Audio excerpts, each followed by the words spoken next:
Let's go in the back right there. You're holding up your phone. Yes. Oh, wait for the microphone though, and then everybody can hear you.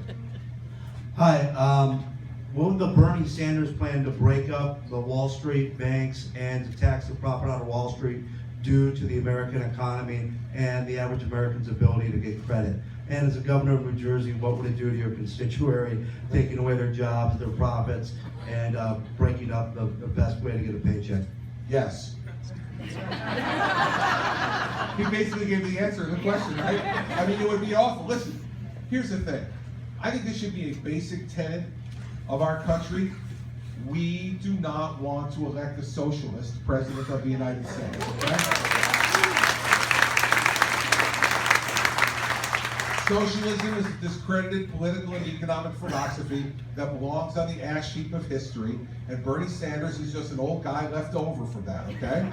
And we just don't need to have a socialist as president of the United States. And so all the things that he wants to do. I mean, I've sat and listened to Bernie, man. I'm telling you, get your hands on your wallets, everybody. This is going to be ugly. Anybody who makes a living in this country will be paying for everybody who refuses to make a living in this country. And that's not the kind of country I want to live in. Now, to show you that I'm a kind, decent, loving, compassionate man, I'm going back to my brother over here, who I yelled out before. But I want to hear what he's got to say. He's obviously passionate. Now, let me just say, before he asks this question, I've done this many times in town hall meetings, both in New Jersey and on the road. This could be a major mistake on my part. But I'm a risk taker. Sir, your question.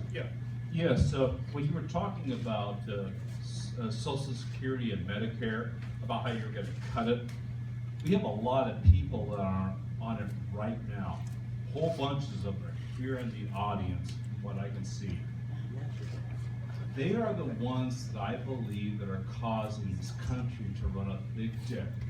What do you do about them right now, rather than the people in the future? The people that are on Social Security and Medicare right now? Right now, there's a whole bunch of people that cost us tons of money right now. Yeah. That's one that you guys always avoid. You don't talk about today. You talk about how people later on will pay for it. Sure. What about right now? Yeah, see, because here's what I think. First of all, the folks who are making $200,000 a year more in retirement, you didn't say that. I didn't say that was a future thing. That happens as soon as it gets passed. What does $200,000 in retirement mean? What does it mean? It means you make income. I'm not working. I'm retired. Right. You get that well, income can come from a bunch of places. Income can come from pensions. Income can come from investments. And what I said was, you have to throw off $200,000 in retirement income. You usually have about $4 to $5 million put aside. That's either in pension or in other liquid investments, okay, that throw off income. So those people, you know, if you have $200,000 a year more in retirement income, those people don't get a Social Security check. But I'm not doing anything to the people now who are below that for one simple reason. We made a promise to them now that we have to keep. They're living their lives based on a certain check that they're getting and an investment that they made. And you can't do that to people and not give them an opportunity to adjust their lives so that they can adjust to the new reality. And so when you give people 25 years to adjust to the new reality of a higher retirement age, when you give people time to adjust to that, that's fair. And let's remember that the people who are collecting now are not at fault for what's going on with the system. The people who are at fault are the people in the government who stole their money in the first place, right? So